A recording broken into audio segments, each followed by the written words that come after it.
નમસ્કાર, આપ જોઈ રહ્યા છો મંતવ્ય ન્યૂઝ અને હું છું આપની સાથે લખમા। ગુજરાત અને સૌરાષ્ટ્રના રાજકારણમાં એપી સેન્ટર બનાવતી એક બેઠક એટલે અમરેલી। ગુજરાતમાં પ્રથમ સીએમ જીવરાજ મહેતા પણ અમરેલીથી સૌપ્રથમ સાંસદ બની ચૂક્યા છે। મનુભાઈ કોટડિયા જેવા ગાંધીવાદી નેતા પણ અમરેલીએ જ આપ્યા છે। વર્તમાન રાજનીતિની વાત કરીએ તો કેન્દ્રીય મંત્રી રૂપાલા પણ અમરેલીના જ હતા, તો ગુજરાત વિધાનસભાના વિપક્ષના કદાવર નેતા એટલે કે પરેશ ધાનાણી પણ અમરેલીના જ છે। ત્યારે લેઉવા પાટીદાર સમાજનું વર્ચસ્વ ધરાવતી અમરેલી બેઠક પર 8 વાર કોંગ્રેસ અને 7 વખત ભાજપ અને 1 વાર જનતા દળની પાર્ટીએ આ બેઠક પર જીત મારી છે। પરંતુ ભાજપે સતત 3 ટર્મથી જીતતા નારણ કાછડિયાનું પત્તું કાપી અને ભરત સુતરિયાને ટિકિટ આપી છે, જ્યારે કોંગ્રેસ દ્વારા વીરજી ઠુમ્મરના દીકરી જેનીબેન ઠુમ્મરની ટિકિટ આપવામાં આવી છે। તેઓ એક યુવા, શિક્ષિત અને રાજકીય પરિપક્વતા ધરાવતા લેઉવા પાટીદાર સમાજમાંથી આવી રહ્યા છે। પરંતુ અમરેલી બેઠક પર 2024ની ચૂંટણીમાં પાટીદાર વર્સિસ પાટીદાર વચ્ચે આ ખરાખરીનો જંગ જોવા મળશે। ત્યારે બેઠકના રાજકીય અને જાતિગત સમીકરણો સાથે કોણ મારી શકશે આ બેઠક પર બાજી, તેના પર કરીશું સીટ સર્જરી।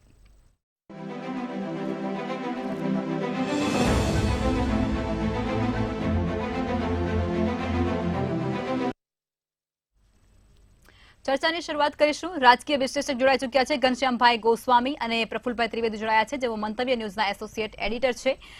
પ્રફુલભાઈ, આપ જણાવો કે બેઠકનું ભૂતકાળ શું રહ્યું છે અને છેલ્લી 3 ટર્મની લોકસભા ચૂંટણીના પરિણામ કેવા હતા? આંકડાકીય માહિતી આપશો।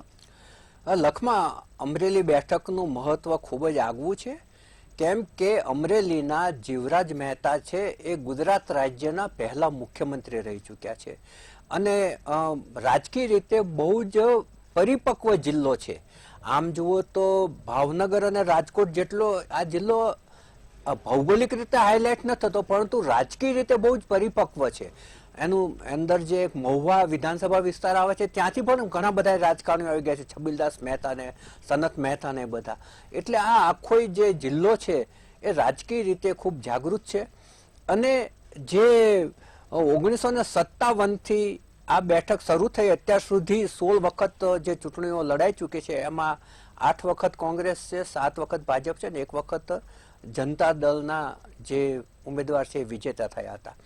પરંતુ છેલ્લી 4 ચૂંટણીઓ આપણે જોઈએ તો 2004માં વીરજી ઠુમ્મર આ બેઠક ઉપરથી જીત્યા હતા, જેઓ કોંગ્રેસના ઉમેદવાર હતા। એમને 2,20,649 મત મળ્યા હતા, જ્યારે તેમના સ્પર્ધક ભાજપના ઉમેદવાર હતા દિલીપ સંઘાણી, જે અગાઉ 2 ટર્મ સુધી સંસદ સભ્ય રહી ચૂક્યા હતા। તેઓ બહુ જ નજીવી સરસાઈથી હાર્યા હતા અને એમને 2,18,619 મત મળ્યા હતા।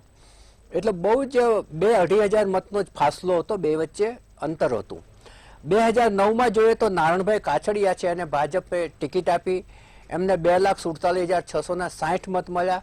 એમની સામે નીલાબેન ઠુમ્મર હતા કોંગ્રેસના ઉમેદવાર, એમને 2,10,334 મત મળ્યા અને નારણભાઈની જીત થઈ। 2019માં નારણભાઈને ત્રીજી વખત ભારતીય જનતા પાર્ટીએ ટિકિટ આપી, એમને 5,29,035 મત મળ્યા। એમની સામે કોંગ્રેસના પરેશ ધાનાણી ચૂંટણી લડ્યા હતા, એમને 3,27,604 મત મળ્યા। હવે આ જે ભાજપ છે એનું સતત છે એ મતની સંખ્યા છે વધતી રહી છે, એ જ પ્રમાણે એની સરસાઈ છે એ પણ વધતી રહી છે। મતનો જે ટકાવારીનો શેર છે એ પણ વધતો રહ્યો છે। જો તમે 2004માં જુઓ ને તો ભાજપનો મત શેર માત્ર 45.96% હતો, જે 2019 આવતા 58.19નો થઈ ગયો। એટલે લગભગ 13% જેટલો વધારો આટલા વર્ષો દરમિયાન થયો છે અને એ વધારાના કારણે ભાજપ છે ત્યાં મજબૂત થયું છે। આ વખતે જે ભાજપે ભરત સુતરિયાને ટિકિટ આપી છે, નારણભાઈને ટિકિટ કાપીને, એવો અમરેલી જિલ્લા પંચાયતના પ્રમુખ રહી ચૂક્યા છે, લાઠીના બારૈયા ગામના વતની છે। એની સામે કોંગ્રેસે જેનીબેન ઠુમ્મરને ઉતાર્યા છે, જે અમરેલીના પૂર્વ સાંસદ અને ધારાસભ્ય હતા। વીરજી ઠુમ્મર એમના પુત્રી છે અને એ ઠુમ્મર કુટુંબનો પણ આ વિસ્તારમાં છે એ દબદબો રહ્યો છે। અહીંયા પટેલ સામે પટેલ, લેવા સામે લેવા એ પ્રકારની ચૂંટણી અહીંયા યોજાવાની છે. કારણ કે અહીંયા લેવા જ્ઞાતિનું પ્રભુત્વ છે ને લેવા જ્ઞાતિની વસ્તી પણ વધારે છે. જોવાનું એ રહે છે કે લોકમત કઈ તરફ ઢળે છે. પરંતુ જે અત્યાર સુધીના મતોની ટકાવારીની સમીક્ષા કરીએ, એનું એનાલિસિસ કરીએ તો ભાજપનો હાથ ઉપર દેખાઈ રહ્યો છે. બિલકુલ, ચોક્કસથી. ઘનશ્યામભાઈ, આપ જણાવો કે લગભગ 10 દિવસ પહેલા આજ અમરેલી અને ધારીના દેવડા ગામ પર એક વિરોધ પ્રદર્શન કરવામાં આવ્યો હતો. પોસ્ટર લગાવી અને વિરોધ થયો હતો. હવે ક્યાંક થોડા દિવસો પછી એ વિરોધ સમી પણ ગયો છે. પરંતુ આ બધી સિચ્યુએશનમાં તમને લાગે છે કે આ જેનીબેનનું મેજિક અહીં ચાલશે અને પ્રજા તેમને સ્વીકારશે? ના, ચોક્કસ. જો વાત કરીએ તો જે ભાજપે ઉમેદવાર ઊભા રાખ્યા છે એ થોડા, એમનો અભ્યાસ થોડો ઓછો છે. અને જેનીબેન છે યુવા મહિલા છે અને કોંગ્રેસના યુવા મોરચાના, મહિલા મોરચાના પ્રમુખ પણ હતા ત્યાં આગળ. એટલે એના પ્રત્યે સ્વાભાવિક છે કે યુવાના આકર્ષણ હોઈ શકે. પણ ભાજપ હવે આગળ કેવી સ્ટ્રેટેજી કરે છે, કેવું આગળ પ્લાનિંગ કરે છે, હજુ ઇલેક્શનનો તો લગભગ હું માનું ત્યાં સુધી 7મી માર્ચ છે, 7મી મે છે, એટલે વાર તો લાગશે જ હજુ. એટલે હવે ભાજપ છેલ્લા દિવસોમાં, અને આ બધા ઇલેક્શનમાં તો આમ જોઈએ પ્રફુલભાઈ સાહેબે કીધું એમ કે છેલ્લા દિવસોમાં જ આમાં બધા સમીકરણો છેલ્લા દિવસોમાં બદલાતા હોય છે. હા, ચોક્કસ જ્ઞાતિવાદની વાત છે, જ્ઞાતિના મતો પણ જોવામાં આવતા હોય છે. સ્થાનિક લેવલે શું છેલ્લી ઘડીએ શું ઇસ્યુ ઊભો થાય છે એ પણ બહુ મોટો ભાગ ભજવતો હોય છે. એટલે આ બધા ફેક્ટરો જોતા અત્યારે હાલ આપણે કહીએ વહેલું પડશે, પણ એટલું કહી શકાય કે ભાજપ પૂરા જોશથી તન મન ધનથી કામ કરશે અને ભાજપની આખા ગુજરાતમાં, અમરેલીની આખા ગુજરાતમાં તમામ બેઠકો જીતવાનો એ કેમ્પ છે અને કદાચ પૂરો પણ કરશે. જી બિલકુલ. પ્રફુલભાઈ, આપ જણાવો કે અમરેલીની જે બેઠક છે તેની અંદર આવતી તમામ વિધાનસભા બેઠકો છે તેનું આ વખતની ચૂંટણીમાં પરિણામ કેવું રહેશે અને સમીકરણ કેવું રહેશે? આ બેઠક નીચે 7 વિધાનસભાની બેઠકો આવે છે, જેમાં છેલ્લે 2022માં ચૂંટણી યોજાઈ. આ 7 પૈકી 6માં ભાજપ છે, જ્યારે 1માં આમ આદમી પાર્ટી છે ગારિયાધરમાં. અને કોંગ્રેસ અને આમ આદમી પાર્ટીના મતો જો ભેગા કરવામાં આવે તો 1 કે 2 બેઠક એવી છે કે જ્યાં ચોક્કસપણે વિરોધ પક્ષની જીત થઈ શકે. દાખલા તરીકે સાવરકુંડલા છે, ત્યાં મહેશ કસવાલા જીત્યા છે ભાજપના. એને 63,757 મત મળ્યા હતા. એની સામે કોંગ્રેસના પ્રભાત દુધાત છે, એને 60,265 મત મળ્યા હતા. અને ત્રીજા જે આમ આદમી પાર્ટીના ઉમેદવાર ઉભા રહ્યા હતા ભરત નાકરાણી, એમને 7,895 મત મળ્યા હતા. એટલે જો કોંગ્રેસ અને આમ આદમી પાર્ટીના મતો ભેગા કરવામાં આવે તો 67,000 મતો હતા, જ્યારે ભાજપને 63,000 મતો જ મળ્યા છે. અને સરસાઈ પણ ઓછી જ છે, 3,400ની જ સરસાઈ છે. એટલે કેટલીક બેઠકો એવી છે કે આમ આદમી પાર્ટી પણ સારા એવા મતો લઈ ગઈ છે. હવે ધારી બેઠક છે એ પણ મહત્વની છે. ધારીમાં જયસુખ કાકડિયા ભાજપના છે, એમને 46,466 મત મળ્યા હતા. એમની સામે કાંતિભાઈ સતાશિયા એ આમ આદમી પાર્ટીના હતા, એમને બીજા નંબરે મત મળ્યા છે 37,749. અને કોંગ્રેસ ત્રીજા નંબરે છે કીર્તિભાઈ કનુભાઈ, એમને 17,977 મત મળ્યા હતા. પછી અમરેલી બેઠકની વાત કરીએ તો કૌશિક વેકરિયા છે ભાજપના, એમને 89,034 મત મળ્યા હતા. એમના પછી કોંગ્રેસના પરેશ ધાનાણીને 42,377 મત મળ્યા હતા. જ્યારે રવિ ધાનાણી આમ આદમી પાર્ટીના હતા, એમને 26,445 મત મળ્યા હતા. અહીંયા પણ જો આમ આદમી પાર્ટીના કોંગ્રેસના ભેગા થાય તો સરસાઈ એકદમ ઓછી થઈ જાય છે, પાતળી થઈ જાય છે. બાબરા અને લાઠીની બેઠક છે, ત્યાં જનકભાઈ તલાવિયા છે ભાજપના, એમને 64,866 મત મળ્યા હતા. વિરાજભાઈ જે કોંગ્રેસના હતા, એમને 35,592 મત મળ્યા હતા. જ્યારે જયસુખભાઈ દેત્રોજા આમ આદમી પાર્ટીના હતા, એમને 26,643 મત મળ્યા હતા. રાજુલાની વાત કરીએ તો હીરા સોલંકી જાણીતું નામ છે, એમને ભાજપના ઉભા રહ્યા હતા, એમને 78,482 મત મળ્યા હતા. એમની સામે અમરસિંહ ડેર કોંગ્રેસના, એમને 68,019 મત મળ્યા હતા. અહીંયા આમ આદમી પાર્ટીને તો 5,000 294 મત જ મળ્યા હતા, પરંતુ અહીંયા એક અપક્ષ ઉમેદવાર ઉભા રહ્યા હતા કરણભાઈ, એને 19,186 મત મળ્યા હતા. એટલે ભાજપ કરતા વિરોધના જે મતો છે એ બહુ જ વધારે છે. મહુવા એક મહત્વની બેઠક છે, ત્યાં મોહનભાઈ ડોડિયા છે ભાજપના, એને 81,383 મત મળ્યા હતા. હેમાંગીની ગરાસિયા કોંગ્રેસના, એને 49,875 મત મળ્યા હતા. જ્યારે આમ આદમી પાર્ટીના કુંતલ પટેલ હતા, એને 35,591 મત આવ્યા. અહીંયા પણ જો કોંગ્રેસ અને આમ આદમી પાર્ટીના મતો ભેગા થાય તો ભાજપના મતોની લગોલગ આવી જાય છે. ગારિયાધારમાં સુધીરભાઈ જે આમ આદમીના હતા એ જીત્યા છે. સુધીરભાઈ વાઘાણી, એને 60,944 મત મળ્યા હતા. ભાજપના જે કેશુભાઈ નાકરાણી છે એમને 50,125 મત મળ્યા હતા. જ્યારે કોંગ્રેસના ચાવડા દિનેશભાઈ હતા, એને 15,099 મત મળ્યા હતા. એટલે અહીંયા પણ ભાજપનો વિજય, આમ આદમી પાર્ટીનો વિજય થયો છે. બાકી બધી જ બેઠક ઉપર ભાજપ છે, એટલે ભાજપનો હાથ છે આ વિસ્તારમાં ઉપર રહ્યો છે. બિલકુલ ચોક્કસથી ચર્ચામાં વિજયભાઈ ચૌહાણ જોડાઈ ચૂક્યા છે, જેઓ વરિષ્ઠ પત્રકાર છે એ એરિયાના. ત્યારે હવે વિજયભાઈ, આપ જણાવો કે વર્તમાન સાંસદ નારણ કાછડિયાને જનતાને જે આપેલા વચનો હતા, જે બાંહેધરીઓ હતી, તેમાં તેઓ ક્યાંક ખડા નથી ઉતરી શક્યા, તેટલા માટે ભાજપે નવા ઉમેદવાર જાહેર કરવા પડ્યા છે, ભરત સુતરિયા. આ મુદ્દે તમે શું કહેશો? જી, જો નવા ઉમેદવારનો પ્રશ્ન હોય તો ગુજરાતમાં પાટીલ સાહેબ એકમાત્ર એવા છે કે સતત રિપીટ થાય છે. નારાયણભાઈને 3 ટર્મ થઈ હતી અને નારાયણભાઈએ કામ રેલવેના ઘણા કર્યા છે, પણ તેમ છતાં જે પૂરેપૂરી માગણી સંતોષાવી જોઈએ રેલવેની નથી સંતોષાણી. હમણાં જ નરેન્દ્રભાઈ મોદીએ જેનું વર્ચ્યુઅલ લોકાર્પણ કર્યું હતું, અમરેલીથી ખીચડીયાની બ્રોડગેજ લાઈન, અમરેલી ડિસ્ટ્રિક્ટ લેવલનું સેન્ટર છે, છતાં અહીં રેલવે ટ્રેક નથી અત્યારે. એ રેલવે ટ્રેક માટે થઈ નરેન્દ્રભાઈ એમનું ઉદઘાટન કર્યું હતું. હવે ગઈકાલે જ હાઈકોર્ટમાંથી એવો આદેશ આવ્યો છે કે ભાઈ તમે સ્ટોપ કરજો, એનાથી ને વન્ય પ્રાણીને નુકસાની થાય છે, કારણ કે અમારે એક ફોરેસ્ટ એરિયા વધારે છે. એટલે રેલવેના પ્રશ્નો છે એ સતત પૂરા થાય કે એનો સોલ્વ થાય એવી કોઈ શક્યતા નથી. રહી વાત નારાયણભાઈની, તો નારાયણભાઈને 3 ટર્મ એમની હતી, એમની 3 ટર્મ પૂરી થઈ છે અને પાર્ટી છે એ પરિવર્તન તો કરે છે. જો પાર્ટી પરિવર્તન નથી કરતી ત્યારે અહીંના લોકો મતદારો છે અમરેલીના, એ પરિવર્તન કરે છે. એના ઘણા દાખલાઓ ભૂતકાળથી અત્યાર સુધીમાં સામે આવેલા છે. એ દિલીપ સંઘાણી હોય કે નારણભાઈ કાછડિયા હોય, બાવકુભાઈ ઉંધાડ હોય, પરેશ ધાનાણી હોય, એ બધાને મતદારોએ પછી ફેરવાજી પરાજિત પણ કર્યા છે. જી બિલકુલ ચોક્કસથી. ઘનશ્યામભાઈ, આપ એ જણાવો કે અમરેલી બેઠક જાતિ અને જ્ઞાતિના સમીકરણોને આધારે ત્યાં ચૂંટણી લડાતી હોય છે અને પરિણામો આવતા હોય છે, અને આ બેઠક પર પટેલ અને કોળી મતદારો પરિણામ નક્કી કરતા હોય છે, ત્યારે ઓબીસી નિર્ણાયક સાબિત થતા હોય છે. હવે આ બધી પરિસ્થિતિની વચ્ચે આ બંને પાર્ટીએ પાટીદાર નેતાઓને જ મેદાને ઉતાર્યા છે, બંને પક્ષે. ત્યારે હવે પછીની જે અહીંયા ટક્કર થશે એ કેવા પ્રકારની રહેશે?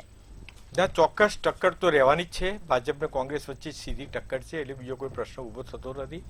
પણ મારા મત પ્રમાણે અને જે અત્યાર સુધીની ચૂંટણીઓમાં અભ્યાસ જે કર્યો છે એના અભ્યાસના આધારે હું કહી શકું કે ભાજપ જ આ બેઠક ઉપર અત્યારે હાલ વિન થાય એવું સ્પષ્ટ દેખાય છે. કારણ કે જે ભાઈ પત્રકારે કીધું તાના આપણા, એમને કીધું કે ભાઈ દર વખતે એમ કે મતદારો જ હોશિયાર છે એના, એટલે મતદારો જ બદલતા હોય છે. એ રીતે પરેશ ધાનાણી પ્રોપર અમરેલીના હતા તો પણ એમને જવું પડ્યું હતું ત્યાંથી. પછી દિલીપ સંઘાણી પણ તાના હતા તો પણ એમને ત્યાંથી એ જવું પડ્યું હતું, એટલે મીન્સ કે હારવું પડ્યું હતું. એટલે મતદારો ઉપર મેઇન આધાર છે અત્યારે, મતદારો ઉપર જ મોટો આધાર દરેક ચૂંટણીઓનો રહેલો છે. અને હું માનું ત્યાં સુધી આ વખતે મતદારો કે જે વિકાસના કામો ગુજરાતમાં જે થયા છે, અને ખાસ કરીને અમરેલી જિલ્લામાં કીધું એ પ્રમાણે રેલવેના પણ મોટા મોટા કામો થયા છે, આ છે તે છે, એટલે 100% મતદારો આ વખતે ભાજપ બાજુ જોગ દેખાય જ છે, સ્પષ્ટ દેખાય જ છે.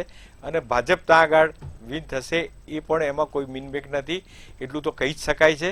પણ બીજી એક વાત કહું તમને કે જે પરેશ ધાનાણી ત્યાંના હતા, હવે એમને ખસેડીને એમને રાજકોટ મૂકવામાં આવ્યા, બરાબર. એટલે એક વાત એ છે કે પરેશ ધાનાણી ત્યાં તો ધ્યાન આપી જ નહીં શકે, એ પોતાની બેઠક ઉપર ધ્યાન આપશે.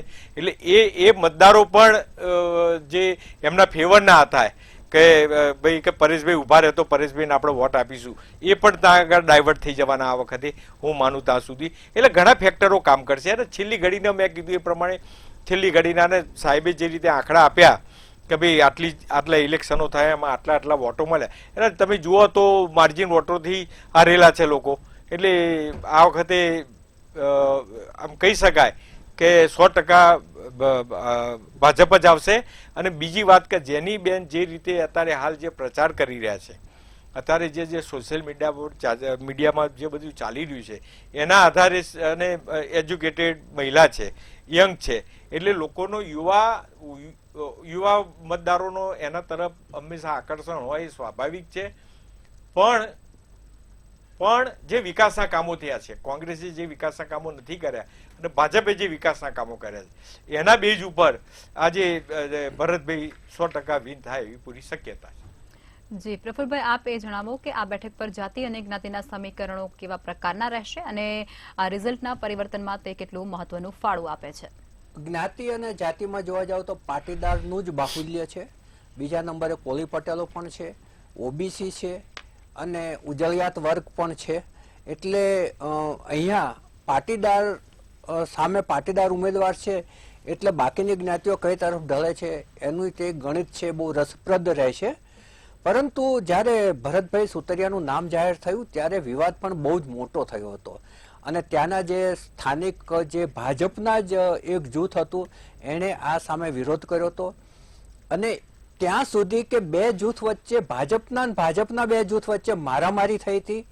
ભૂપેન્દ્રસિંહ ચુડાસમા જે માજી મંત્રી શ્રી છે ગુજરાત રાજ્યના અને ત્યાંના પ્રભારી છે, એમને પણ ત્યાં દોડીને જવું પડ્યું હતું અને પરિસ્થિતિ ઠાળે પાડવા માટે પ્રયાસો હાથ ધરવા પડ્યા હતા. એવી જ રીતે બીજા હકુભા જાડેજા છે, એ પણ ત્યાંના પ્રભારીની કામગીરી સંભાળે છે, એવો પણ પહોંચ્યા હતા. અને નારણભાઈને ત્યાં તમામ જે કાર્યકરો છે એની મિટિંગ એમને લેવી પડી હતી. એટલે ભરતભાઈનો જે શરૂઆતમાં વિરોધ થયો એ વિરોધના કારણે એક વિવાદ પણ બહુ જ ખડો થયો હતો. પરંતુ ભૂપેન્દ્રસિંહ અને હકુભાના પ્રયાસો બાદ હું માનું છું ત્યાં સુધી સ્થિતિ થોડી થાળે પડી એવું લાગે છે. એમાં પણ જે મારામારીના વરવા દ્રશ્યો સર્જાયા, હોસ્પિટલમાં દાખલ થવું પડ્યું, હોસ્પિટલમાં જે પલંગમાં સૂતેલા લોકો જે કાર્યકરો હતા એમણે પણ ટીવી મીડિયાને એમના ઇન્ટરવ્યુ આપ્યા, એને કારણે મતભેદો છે એ એકદમ સપાટી ઉપર આવી ગયા હતા. પરંતુ હવે ત્યાંના જે પ્રભારી ભૂપેન્દ્રસિંહ છે એમને કેટલું થાળે પાડ્યું અને પછી પરિસ્થિતિ થોડી સુધરી હોય એવું લાગે છે. બાકી જે રાજકારણ છે, સૌરાષ્ટ્રનું રાજકારણ છે, એ બીજા રાજકારણ કરતાં થોડું જુદું પડે છે. કારણ કે અંદર ખાને પણ એ ઘણી બધી મુવમેન્ટ કરતા હોય છે. બહારથી બીજું દેખાય ને અંદર બીજું દેખાય એવી પણ એક ત્યાં પદ્ધતિ છે. એટલે આગળ જતા એ લોકો જો ભાજપને ના નડે તો ભરતભાઈને કોઈ જ પ્રશ્ન ત્યાં આવવાનો નથી. બિલકુલ. વિજયભાઈ, આપ એ જણાવો કે આ બેઠક છે ત્યાં સૌથી મોટા પ્રશ્ન ખેડૂતોના પાણી લગતા અને રોજગારીના પ્રશ્નો છે. પાણીની સમસ્યા ત્યાં યથાવત છે. ખેડૂતોના કોઈ ચોક્કસ પ્રકારે એનો જે પ્રશ્ન છે તેનું સમાધાન અત્યાર સુધી આવ્યું નથી. અને ત્યારબાદ દરિયાકાંઠાનો જે વિસ્તાર છે ત્યાં પ્રદૂષણ પાણીનું દિવસે ને દિવસે વધી રહ્યું છે. સાથે જ આ તમામ જે આખો એરિયો છે તેની અંદર જીઆઈડીસી નો એક પણ વિસ્તાર નથી, જેને કારણે રોજગારીની ક્યાંક માઠી અસર પડી રહી છે. જો કે રોજગારી ખૂબ જ ઓછી છે. આ તમામ મુદ્દાને લઈ અને ચૂંટણી પ્રચારે કોંગ્રેસ ઉતરશે તો શું એમને ફાયદા થશે? જી, અત્યારે કોંગ્રેસના ઉમેદવાર છે એની ઉંમર છે, એમણે આ લોકલ મુદ્દાઓ જ ઉપાડેલા છે. આપણે જે કહીએ બેરોજગારી છે, ખેડૂતોને પૂરતો ભાવ નથી મળતો. એમને મહુવા વિધાનસભા છે તો ત્યાં ડુંગળીનું વાવેતર વધારે હોય અને એના નિકાસબંધી એની હતી, એટલે એ મુદ્દો એમણે ત્યાં ઉછાળ્યો છે. એ કોઈ નેશનલ મુદ્દાઓ પર નથી ચાલતા. કોંગ્રેસના કેન્ડિડેટ અત્યારે માત્ર લોકલ મુદ્દાઓને જ ફોકસ કરી અને પ્રચાર પ્રસાર કરી રહ્યા છે, જે લોકોને સીધા ટચ કરે છે. એટલે અમરેલીમાં બેશક કદાચ રિઝલ્ટ છે એ દેશની જેમ ગુજરાતની જેમ સારું ભાજપ માટે આવે, પણ એને ફાઇટ છે એ કોંગ્રેસના કેન્ડિડેટ બહુ સારી આપશે આ લોકલ મુદ્દાઓને લઈને. અને બીજું, એમની જે નાની ઉંમર છે એને કેન્ડિડેટની, એટલે એ અને એને જિલ્લા પંચાયતમાં પ્રમુખ રહી ચુક્યા છે. એટલે અમરેલી જિલ્લાના 650 ગામડાઓ જે છે 5 વિધાનસભાના, અમારી વિધાનસભા 7 આવે છે, ગારિયાધાર ને મહુવા છે, ભાવનગરની પણ અમરેલી લોકસભામાં આવે છે. એટલે અમરેલીના 650 જેટલા ગામડાઓ છે એમાં એ સંકળાયેલા છે જિલ્લા પંચાયતના પ્રમુખ તરીકે. અને પછી પ્લસ એમના વીરજીભાઈ અને એમના મધર છે એ બંને લોકસભા લડી ચૂક્યા છે. અને એનું ચૂંટણીનું બધું કામ છે એ આ જેની ઠુમરે સંભાળેલું હતું અત્યારના ઉમેદવારે, એટલે એમાં ઘડાયેલ છે બહુ નાની ઉંમરે, એટલે એમની ફાઇટ છે એ બહુ નોંધપાત્ર રહેશે. અને આગળના પ્રફુલભાઈએ જે કહ્યું એ કદાચ એ વાત પણ સાચી છે કે ભાજપ છે એ ભાજપને જો ન અડે તો સારું છે. અત્યારના કોઈ એવી પરિસ્થિતિ અત્યારના હાલના સંજોગોમાં લાગતી નથી. લગભગ બધું થાળે પડી ગયું છે અત્યારે અહીંયા. જી બિલકુલ. વિજયભાઈ, એ જણાવો કે આ જે વિસ્તાર છે ત્યાં સિંહોના આટાફેરા રહેતા હોય છે, એટલે લોકોને ખૂબ જ મુશ્કેલીથી પોતાનું જીવન જીવવું પડતું હોય છે, સંઘર્ષમય જીવન તેમનું બની ચૂક્યું છે. અને ઔદ્યોગિક વસાહત ન હોવાને કારણે લોકોને ત્યાંથી સ્થળાંતર કરી અને સુરત સ્થિર થવું પડતું હોય છે ઉદ્યોગ માટે અને કામગીરી કરવા માટે. ખૂબ મોટું માઇગ્રેશન છે અમરેલીમાંથી ને. એનું કારણ એક બીજું એવું પણ છે કે ખેતી છે અમારી, એ ખેતીમાં વીજળી, અને જયારે પાણી હતું ત્યારે વીજળી ન હતી, હવે વીજળી આવી છે ત્યારે પાણી નથી, એટલે ખેતી છે એ પડી ભાંગી છે. અને ખેતીમાં હવે એક નવો ટ્રેન્ડ એવો આવ્યો છે કે આઉટ ઓફ સ્ટેટ થી ને આઉટ ઓફ ડિસ્ટ્રિક્ટ થી, એટલે ગોધરા, પંચમહાલ, દાહોદ અને મધ્યપ્રદેશ થી ને મજૂરો અહીંયા આવે છે. જે ફેક્ટર છે એ સૌથી મોટું ફેક્ટર એ છે કે એમનું પોપ્યુલેશન અમરેલી ડિસ્ટ્રિક્ટ ની અંદર અત્યારના વોટર્સ લગભગ 3 લાખ જેટલા છે. બહારથી જે શ્રમિકો આવેલા છે ખેતી કામ માટે એ, અને એટલા જ પટેલો સામેથી ને પાટીદાર સમાજ છે એ માઇગ્રેટ થયો છે, સુરત ગયા છે, સુરત થી કેનેડા ગયા છે.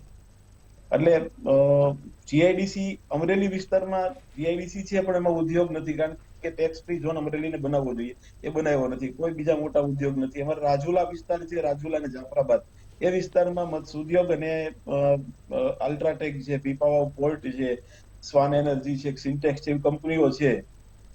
એટલે ત્યાં ઉદ્યોગ રાજુલા વિસ્તારમાં ખરા, બાકી એક વિસ્તારની અંદર ઉદ્યોગ નથી. સ્થાનિક ઉદ્યોગો જે છે એને પ્રોત્સાહન મળવું જોઈએ, નથી મળ્યું. દાખલા તરીકે બગસરાની અંદર આરીભરતનો ઉદ્યોગ છે, તો સરકારે એને પેકેજ દેવું જોઈએ, નથી આપ્યું. એટલે એ ઉદ્યોગ એમને જેમ છે એમની સ્થિતિમાં છે. બીજા એક પણ સેન્ટરમાં એવા ઉદ્યોગ નથી અમરેલીમાં. અમરેલી આમ જોઈએ તો જુનાગઢ, ભાવનગર, રાજકોટ એ બધાના સેન્ટરમાં છે અમરેલી, એટલે મહત્વનું સેન્ટર છે. પણ એમ છતાં ઉદ્યોગની દ્રષ્ટિએ જોઈએ તો અમરેલીમાં એવું કોઈ મોટો ઉદ્યોગ નથી, કે નથી કોઈ અત્યાર સુધીમાં એના દરકાર કરી કે આપણે અમરેલીના ડેવલપમેન્ટ માટે કંઈક કરીએ. હા, એક માત્ર અત્યારના જે ઉદ્યોગ છે અત્યારે અમરેલીમાં કહી શકાય એવો અમર ડેરી છે, એમાં 60,000 જેટલા પશુપાલકો છે એમાં જોડાયેલા છે. અને એક નેટવર્ક છે આખું, એટલે દૂધના પશુપાલનના ક્ષેત્રે અમરેલીમાં કંઈક કહી શકાય એવું એક માત્ર તત્વ અત્યારે છે. જી ચોક્કસથી વિજયભાઈ. ઘનશ્યામભાઈ, આપ જણાવો, વિજયભાઈએ જે પણ વસ્તુ બધી ગણાવી છે ત્યાં જેટલા પણ વિકાસના કામો હજુ અધૂરા છે, ત્યાં જીઆઈડીસી નો વિકાસ પણ ખૂબ અધૂરો છે. હવે આ બધા મુદ્દાઓ પ્રજાની આંખે વળગશે કે પછી ભાજપની જે ગેરંટી છે, મોદી સાહેબની જે ગેરંટી છે તે જ પોતાનું વર્ચસ્વ ધરાવશે અને ભાજપ જ આવશે? દેખો બેન, ગુજરાત એ ભાજપનું એક લેબોરેટરી છે, એટલે ગુજરાતમાં જાત જાતના ભાજપ અખતરા કરી રહ્યું છે. તમે વિચાર્યું ના હોય, કોઈ સમજી ના શકે એવા ઉમેદવારોને પણ ઉભા રાખ્યા છે. એવા રાજ્યસભામાં પણ એવા ઉમેદવારો કે જેનું કોઈ ઓળખતું જ ના હોય. એટલે ભાજપ જાત જાતના બધા અખતરાઓ કરતું હોય છે અને એમાં સફળ થાય. એવું નથી કે ભાજપને નુકસાન થયું, ભાજપ એમાં સફળ જ થયું છે. જેમ ભરતભાઈને અત્યારે આપણે અમરેલીની જ વાત કરીએ, બીજી વાત કરતા નથી.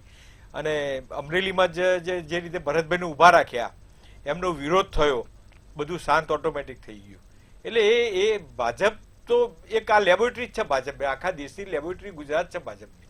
એટલે ભાજપ તો આવા અખતરા કરતું રહેવાનું અને આ રીતે કરવાના. અને જ્યાં વધુ પ્રોબ્લેમ થયા છે, હું તમને દાખલા કે સાબરકાંઠાની વાત કરું, વધુ પ્રોબ્લેમ થયો ત્યાં આગળ, તો ત્યાં આગળ ઉમેદવાર બદલી કાઢે એમને. એટલે ભાજપ તો આ બધા અખતરાઓ કરતું જ હોય છે. પણ જે અત્યારે હાલ જે ઉમેદવાર ઉભા રાખ્યા છે એમાં કોઈ તકલીફ નથી. અને હા, એ કીધું એ પ્રમાણે ત્યાં આગળ બહુ આપો થયો તો આ થયું હતું, તે થયું હતું. એટલે નિરીક્ષકો ગયા અને બધાને ઠાડે પાડ્યા અને જે કહેવાનું હતું એ કહી અને અત્યારે હાલ ગીના ઠમમાં ગઈ. એટલે બધું શાંત થઈ ગયું છે અને લોકો કામે લાગી ગયા છે. અને અત્યારે હાલ ભાજપનો અત્યારે જોરશોરથી પ્રચાર ચાલી રહ્યો છે. અને પેલી બાજુ કોંગ્રેસ તો એ યુવા મહિલા જેની બેન છે એ પણ જોરદાર પ્રચાર કરી રહ્યા છે. એટલે હવે મતદારો કઈ બાજુ જોગ છે, મતદારો કઈ બાજુ વોટ આપશે, એ હવે જયારે પરિણામો ચોથી જૂને આવશે ત્યારે ખબર પડશે. જી ચોક્કસથી. પ્રફુલભાઈ, આપ સમાપનમાં શું કહેશો? લખમાં જેનીબેનનો જે પ્રચારની સ્ટાઇલ છે ને એ ઘણી આકર્ષક સ્ટાઇલ છે. દાખલા તરીકે એક ગામની અંદર એમને ઘોડે બેસાડ્યા અને આખા ગામની અંદર વરઘોડો કાઢ્યો, એ રીતે આખા ગામમાં ફેરાઈએ. એટલે એ બધી બાબતો છે ચર્ચામાં આવે છે, અને ચર્ચામાં આવે છે એટલે જેનીબેનનું નામ પર ચર્ચામાં આવે છે. ભરતભાઈ ભાજપના ઉમેદવાર છે, એ એનો જે કમલનું સિમ્બોલ છે એમના માટે સૌથી મજબૂત આધાર છે. પરંતુ જેનીબેન છે એ ઓછા ઉતરે એવા તો નથી જ. અને એ જે એમનો જે પાટીદાર સમાજ છે એમાં યુવકોનો જે યુથ વર્ગ છે એમાં એની લોકપ્રિયતા છે એ સારી છે, અને એને પ્રચારની ટેકનિકો પણ બધી જ આવડે છે. એટલે એ પણ જોરશોરથી પ્રચાર કરે છે. ભરતભાઈ છે એ પણ પ્રચારમાં લાગી ગયા છે વિવાદ ઠંડો પડ્યા પછી, અને ત્યાંના સ્થાનિક પત્રકારે કહ્યું કે હવે વિવાદ રહ્યો નથી અને બધી પરિસ્થિતિ થાળે પડી ગઈ છે, તો પછી એમને બહુ પછી વાંધો આવે એવું નહીં હોય. પરંતુ જે ત્યાંના સ્થાનિક પ્રશ્નો છે ને એ બહુ જ ગંભીર પ્રકારના છે. મેં પહેલા જે કહ્યું કે ભાવનગર અને રાજકોટ જેટલું અમરેલી હાઇલાઇટ થયું નથી મહત્વનું શહેર હોવા છતાં, અને ત્યાં ઘણી બધી ઓપોર્ચ્યુનિટી, ઘણી બધી શક્યતાઓ હોવા છતાં એનો વિકાસ કેમ નથી થયો એ બહુ મોટી વાત છે. આજે મહુવા છે, ડુંગળીના પાકમાં આખા ગુજરાતમાં જ નહીં કદાચ દેશની અંદર એની નામ છે. આજે એ ડુંગળીના પાક ઉપર જ મહુવા છે. આજે જે નાળિયેર છે એ પણ ત્યાં મહુવાના ખૂબ જ ચાલે છે.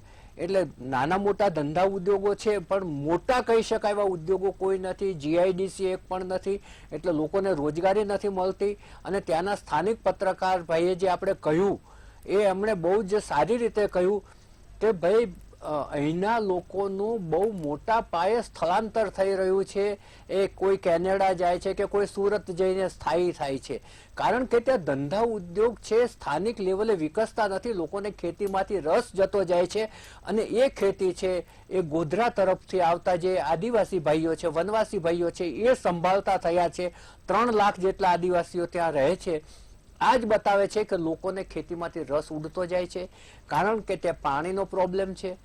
જો પાણી નહીં હોવાને કારણે ખેતી પણ ડ્રાય છે, અને એને કારણે આખા જે અમરેલી પંથક અને અમરેલી જિલ્લો એનો જે વિકાસ થવો જોઈએ એ થયો નથી. એ 100% સાચી વાત છે. હવે જો આ બંને ઉમેદવારમાંથી જે સ્થાનિક મુદ્દા પકડીને ચાલશે, સ્થાનિક મુદ્દાઓ ઉપર ડેવલપમેન્ટની વાત કરશે, નવી જીઆઈડીસી લાવવાની વાત કરશે, અનેક જગ્યાઓ ત્યાં છે એ ખેતી ના થઈ શકે તેવી કોરી ભાઠા જેવી જગ્યાઓ પડી છે, એની અંદર ઉદ્યોગો વિકસી શકે એવું છે. એ દિશામાં ધ્યાન જાય અને એ આખું ડેવલપમેન્ટ એ દિશામાં કરવામાં આવે તો આ બહુ જ પોટેન્શિયલ જગ્યા છે અમરેલી જિલ્લો એ. એટલે બંનેમાંથી કયા ઉમેદવાર લોકોની આ જે લાગણી છે એમાં એને પુરસ્કર્તા નીવડે છે એના પર મતદારોનો જોક રહેશે. જી બિલકુલ. વિજયભાઈ અને ઘનશ્યામભાઈ તેમજ પ્રફુલભાઈ અમારી સાથે ચર્ચામાં જોડાયા તે બદલ આભાર. અમરેલી બેઠક પર વિસ્તૃત ચર્ચા કરી, ત્યાંના પ્રશ્નો, ત્યાંના સળગતા મુદ્દાઓ, ત્યાંના રાજકીય સમીકરણ વગેરે વિશે આજે આપણે વાત કરી. અને આ જ રીતે આવતીકાલે વડોદરા બેઠક પર કરીશું સીટ સર્જરી, જોવાનું ના ભૂલતા. અને હા, મંતવ્ય ન્યૂઝના તમામ દર્શકોને એક અપીલ છે કે દરેક લોકોએ પોતાનો હક અને પોતાની ફરજ પર ઊભું રહી અને દેશના ભાવિ માટે મતદાન જરૂરથી કરવું જોઈએ. હું પણ કરીશ, તમે પણ કરજો. નમસ્કાર.